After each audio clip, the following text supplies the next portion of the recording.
자, 여러분들 블루투스 잘 아시죠? 블루투스 지금도 많이 사용하고 계실 거고, 블루투스의 작동 원리, 그러니까 여러분들은 현재 저희에게 익숙한 기술 중에 하나인 이 블루투스에 대해서 간단히 설명하고 넘어가겠습니다. 자, 이 기술 역시도 제법 오래전에 개발되어서 현재까지 이용 중이고, 아마 버전이 계속 업데이트가 되어서 5.1, 6.1까지 개발 중인 걸로 알고 있습니다. 물론 그거에 대한 차이나 이런 것들은 뭐 품질의 차이, 그러니까 뭐라고 할까, 퀄리티, 아니면 음질, 아니면 거리, 안정성에 대한 것들이 말이죠. 그러니까 그런 것들이 계속 디벨롭이 되는 상태이고, 5세대, 6세대까지 나온 걸로 저는 알고 있습니다. 그리고 요즘은 강의가 풀려서 죄송합니다.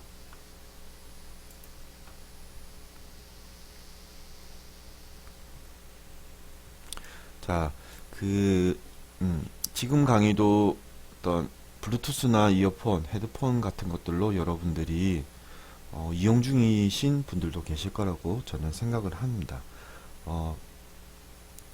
이런 블루투스 기술들을 여러분들이 혹시 이미지나 이런 것들을 통해서 이런 식으로 보여주게 되면은 이런 시스템 블루프린트 이용해서 여러분들에게 설명이 되어준다면 이해가 되시겠습니까? 아니면 좀 더 나은 방법으로 이런 인포그래피를 이용하면은 앞부분 블루프린터 서비스의 어떤 시스템에 대한 블루프린터보다는 훨씬 낫겠죠. 하지만 앞부분보다는 훨씬 낫지만은 지금 이 부분도 훨씬 더 잘 보이시나요? 바로 이해가 가시나요?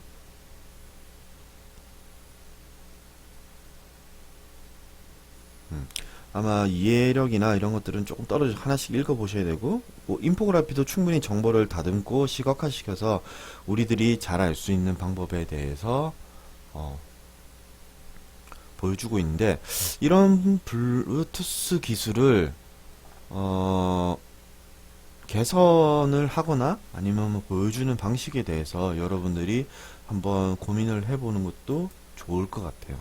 자, 앞에서 뭐 출처는 여기 있고요. 블루투스 작동 원리에 대한 쉬운 설명이 하나 있어서 제가 보여드리겠습니다. 이거는 유튜브가 아니기 때문에.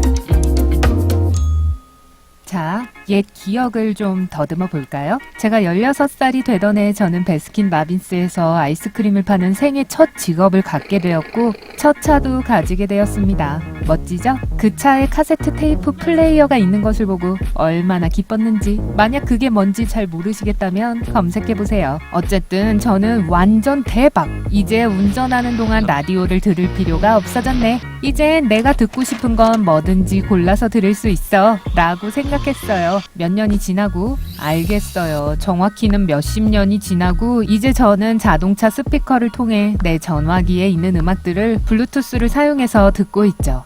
세상이 정말 많이 변했죠? 이게 어떻게 가능한 걸까요? 무선 스피커, 이어폰, 핸즈프리 통화, 블루투스 기술에는 무슨 마술이 숨어 있을까요? 그 이야기를 하기 전에 또 다른 기억을 더듬어 보겠습니다. 이번에는 좀 옆길로 새서요.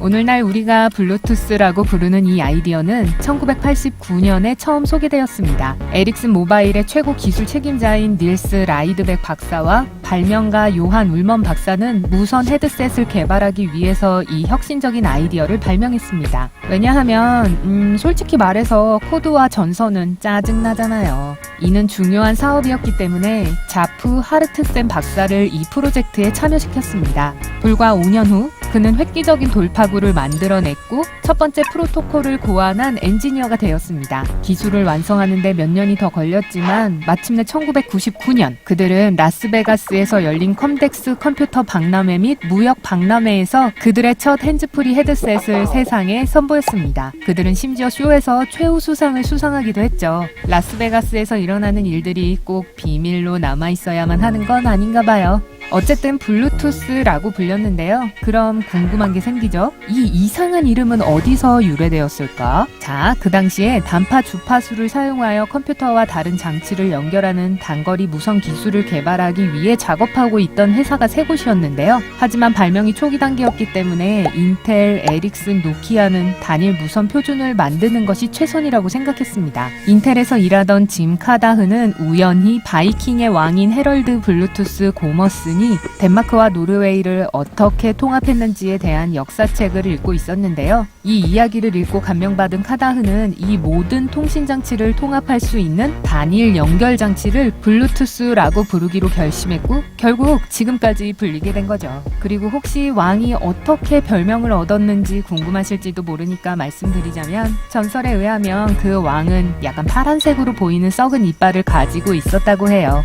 그들은 또한 로고를 만들 때 위대한 바이킹의 왕에게 경의를 표했습니다. 저한테는 그냥 비처럼 보이는데요. 하지만 조금 더 가까이에서 살펴보면 그리고 당신이 노르딕 문자를 안다면 로고가 두 개의 다른 기호로 만들어진 것을 볼 수 있습니다. 그것들은 왕 이름의 이니셜을 나타내는데요. 헤럴드 블루투스의 H와 B라고 합니다. 역사 이야기가 좀 길었나요?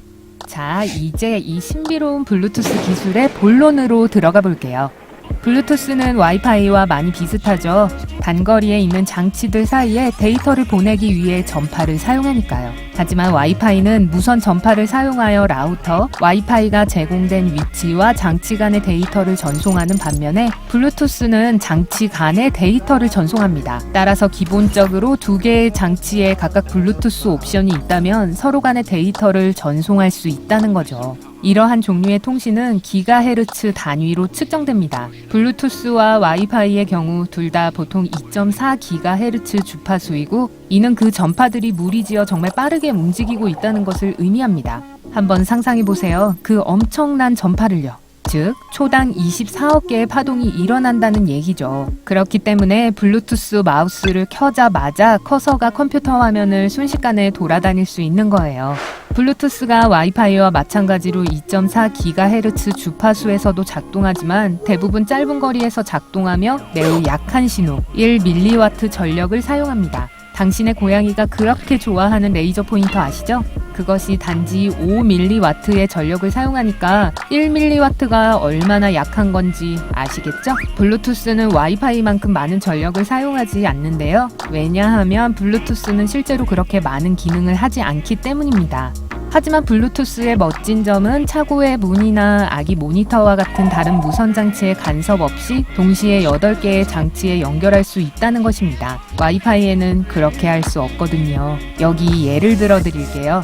예를 들어 무선 헤드폰을 사용하여 노트북에서 음악을 듣고 무선 키보드로는 컴퓨터에 타이핑한다고 가정해 보겠습니다. 컴퓨터와 여러분이 가진 장치의 블루투스 트랜스미터는 해당 범위 안에서 79개의 다른 주파수를 사용합니다. 음악이 키보드에 방해가 되지 않도록 블루투스는 1600회나 주파수를 변경한다고 해요.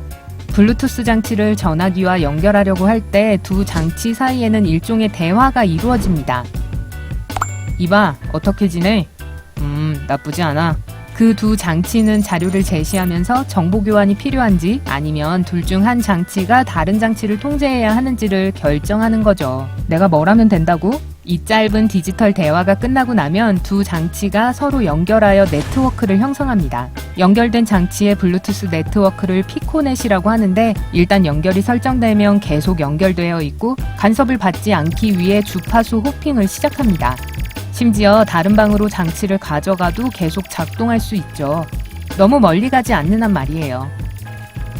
블루투스는 일상생활에서 매우 큰 부분을 차지하지만 대부분의 경우 눈에 띄지 않습니다. 따라서 요즘 어느 장치들이 블루투스를 사용하는지가 궁금하다면 그 답은 전부 다입니다. 전화기, 헤드폰, 이어폰, 스피커, 스테레오, TV, 카메라, 자동차, 태블릿, 게임기 등 정말 많죠. 그리고 만약 이 기기들이 전부 어떻게 작동하는지 볼 수 있다면 정말 멋진 광경일 거예요. 가정 내 모든 블루투스 장치에서 소용돌이치는 무선 주파수의 피코넷을 볼 수 있다고 상상해보세요. 무선 마우스와 컴퓨터가 서로 수다 떨고 여러분의 블루투스 스피커가 전화기랑 자기들끼리 대화하는 것을 볼 수 있겠죠. 그중 가장 좋은 점은 그 장치들 중 어느 누구도 다른 장치에 간섭을 하지 않는다는 것입니다. 그건 단순히 주파수 호핑 때문이 아닌데요. 이는 제조업자가 설정해 놓은 고유한 주소가 각 장치에 프로그램 되어져 있기 때문입니다. 따라서 무선 마우스가 TV에서 메시지를 받는다고 하더라도 주소가 다르기 때문에 자동으로 메시지를 무시하죠. 하지만 블루투스에도 몇 가지 보안 문제가 있습니다. 모든 무선 네트워킹 설정에서와 마찬가지로 항상 전파를 사용하여 개인 데이터를 전송할 때 데이터가 잘못된 손에 들어가는 것에 대한 우려는 항상 존재하죠. 블루투스가 처음 출시되었을 때는 사용자의 허락 없이 데이터에 접근하는 것이 정말 쉬웠어요. 하지만 시간이 지나면서 이 기술은 더욱 안전해졌습니다. 블루투스 제조 업체는 위험을 알고 있기 때문에 보안 위협으로부터 기기를 보다 안전하게 보호하기 위해 많은 일을 했죠. 아시다시피 대부분의 개인 장치에는 신뢰할 수 있는 장치 옵션이 있는데 이 옵션으로 연결된 장치는 승인 없이 바로 연결되어 데이터 공유가 가능합니다. 물론 권한이 없는 장치는 승인이 필요하겠죠?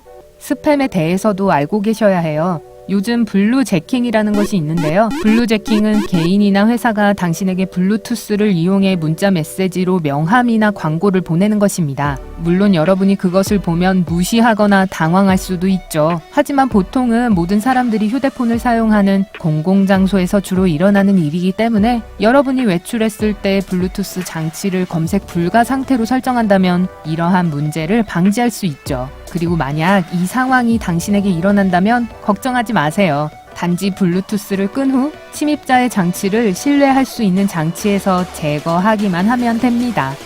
자, 블루제커에 대해서도 알아봤으니 건강에 대한 우려에 대해서도 말해볼까요?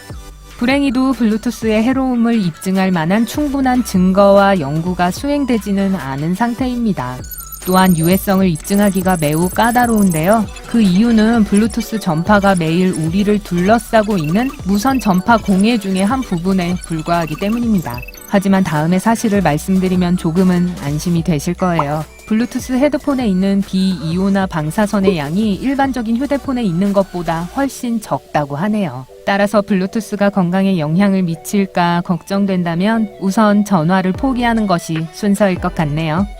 그렇다고 핸드폰 때문에 놀라실 필요도 없어요. 사람들이 기계들 때문에 너무 많은 무선 주파수에 노출되지 않도록 하기 위해 노력하는 규제 기관들이 있거든요.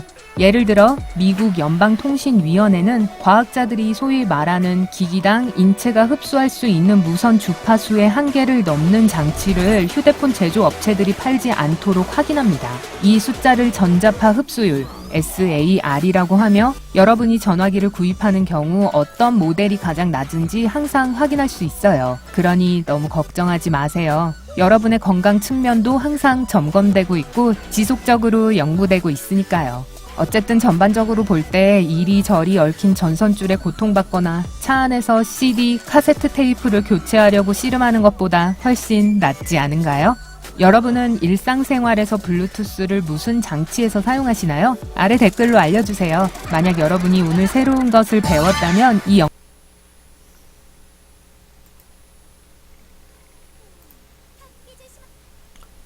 지금 동영상을 통해서 블루투스에 대해서 작동 원리에 대해서 이런 출처로 해서 한번 제가 재미있게 보여드렸습니다.